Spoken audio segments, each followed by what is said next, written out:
Jack, I came in, I don't know, probably about 2-3 months ago, and you was chatting and you said anyone and everyone. Yeah. And super middleweight was your preferred weight. Yeah. And you've got your opportunity, mate.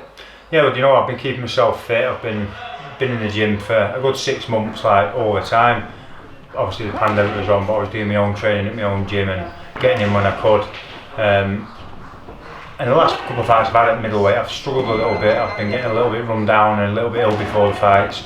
So after this bit of time out, I thought, you know what, I'm going to come back at super middleweight and feel comfortable rather than having to diet real hard during training.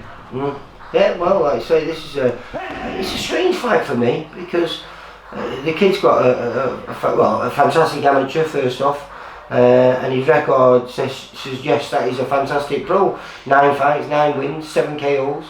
But I just think this is a little bit early for him.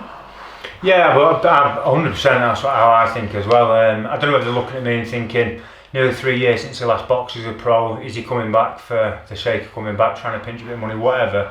But that's not why I'm back. I'm back because I love it, and I love the sport. I keep myself in good shape 99% of the time. I live clean. So for me, it's your job though, isn't it? He's going to be in for a tough night's work. But you have your gym back home, don't you? Yeah, I train every day, regardless of boxing or not. I'm in the gym one way or another, whether it's out running with a running coach, whether it's in my gym doing boxing, on the weights, doing the treadmill, whatever it is. I'm fit all the time. And you even had that bare knuckle fight in between your absence from the circle. So last year when I was suspended from the board, I wanted to keep something to keep me motivated and something to keep me ticking. So BKB down in London offered me an opportunity and I took it up. So give me another camp midway through my time out of boxing. Because I think you were blemish free throughout your whole career. 20 years as an amateur and professional boxer, and you didn't have a mark on your face. I thought that bare knuckles, you could just ruin that all in one fight, but actually you got out of it and you were totally blemish free, mate. Yeah, well, you just don't try not to get hits off them. I mean, everyone can punch when you got no gloves on. Yeah, no, like I say, it was. I was really surprised. I just didn't think that was you, but. This kid looks like he can bang hard. We watched him last time out against Anthony Fox. Yeah. Did you look at that fight? Yeah, I watched the fight. He's good. He's got a good set of skills. He works well at long range and mid range. But I'll have an answer for it. I'm going to sit down and really watch it, Mike and Dave, over the weekend, and we'll come up with a plan. And I'm confident. I'm confident with southpaws. We've got 2 southpaws in the gym that I spar with regular. I'm looking forward to it. Yeah, no, like I say, it's a good one, and not only that, you've got a guy who's been training here for the last 5-6 months. In fact, you got him ready for his last fight against Zach Kelly, didn't you? Yeah. Jack coming down here, he's going to be fighting on the same night as you. Yeah, he's on the same card. He's got southpaw as well. He's fighting Jamie Cox. Another great fight, another really good fight. So the show's warming up to be a good one. I mean, we'll have good sparring in the gym. We'll have southpaw sparring coming for both me and Jack on the same days. It'll be great. It'll be a good camp. And it's fair to say that southpaws won't scare you, because arguably your best win in your career was against John Ryder. Yeah. Hard punching southpaw. John's tricky. He's always done since I boxed him. He's moved up super middleweight. He's won fantastic. Arguably could have beat Callum Smith. He's had some fantastic wins. He stopped Jamie Cox.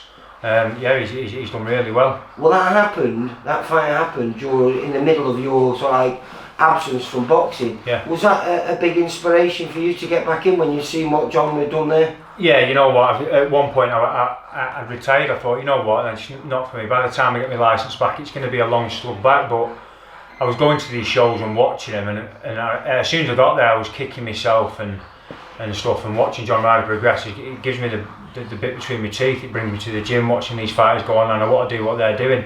So coming back isn't for anything other than me trying to achieve something great in boxing. This isn't an easy place to come back to, because he's always been good, but it was just you, Matty and Scott for a long while. Now you've got arguably some of the best middleweights and super middleweights in the country, all as your training partners. Yeah, I mean, don't forget Mark Jeffers. That's what I'm saying. So it was a quiet gym, Mike and Dave's, and they're relatively new coaches to the pro world in comparison to others, but they're the best coaches about. I don't think there's any coaches as good. The time they dedicate to us and what they've got away. They revitalised your career and Matty Askins, didn't you? 100%, yeah. I wouldn't have done what I've done. I wouldn't have got the John Rye win if it wasn't for their game plan and their structure in the gym and the guidance, what they do with me. All my wins that I've had with them, they've been absolutely great and they work hard for us.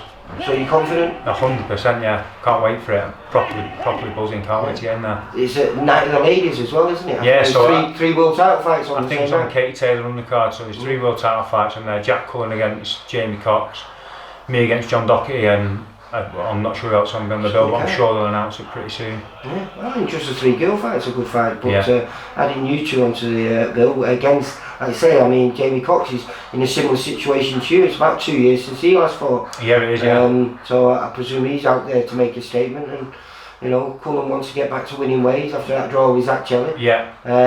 So yeah, good night, and great for this gym. I'd say 3 of you are out because I think Mark's going to be out.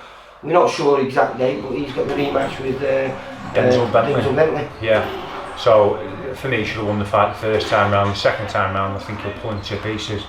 But yeah, it's an active gym. It's a busy gym, so we're all buzzing. It's a good place to be. Great atmosphere in there. Right. Well, fingers crossed. Hopefully, I'll catch up with you a week or so before the fight, and we'll have another little chat, see how training's gone.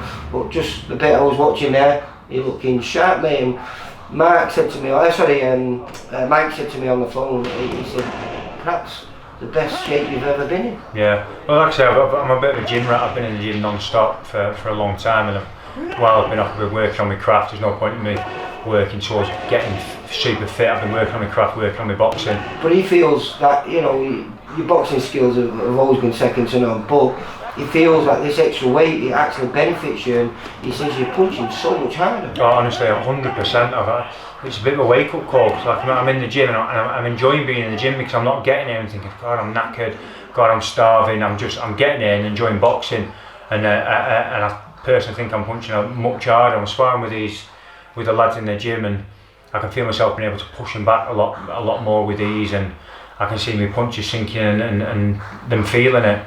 You win this fight, all those doors that were open to you before this lockdown and your absence from the ring will all open again. That's it. It could be a nice little finish to your career for you. No, there's no finish for my career at least. No, you know what I'm saying though. But another 4 or 5 years for me going yet. Yeah, easy. And what people don't realise as well, I've been pro 12, 13 years nearly. It'll be 13 years this month actually. But I've not boxed for 7 of them years. I've been out for 2 long suspensions. I've had 2 shoulder operations, hand operations. So I've had a 13-year career. I'm still fresh. I've only been actually fighting 7 Yeah, we say, you know, age doesn't age fighters. Fights age fighters. It certainly does. And the way I fight you, I don't really remember many. No, that's it. So I'm fresh. I'm ready to go, and I can't wait for it. I'm looking forward to it. Listen, Jack, it's just like I say, you asked for a big fight. This is a big fight, but I think it's a bit too big for John Docherty. Yeah. See you later, mate. Nice one, mate. Bye. For all boxing info, news and latest interviews, amateur and pro, across the north, click and subscribe. VIP Boxing Promotions. Also Twitter, Instagram and Facebook.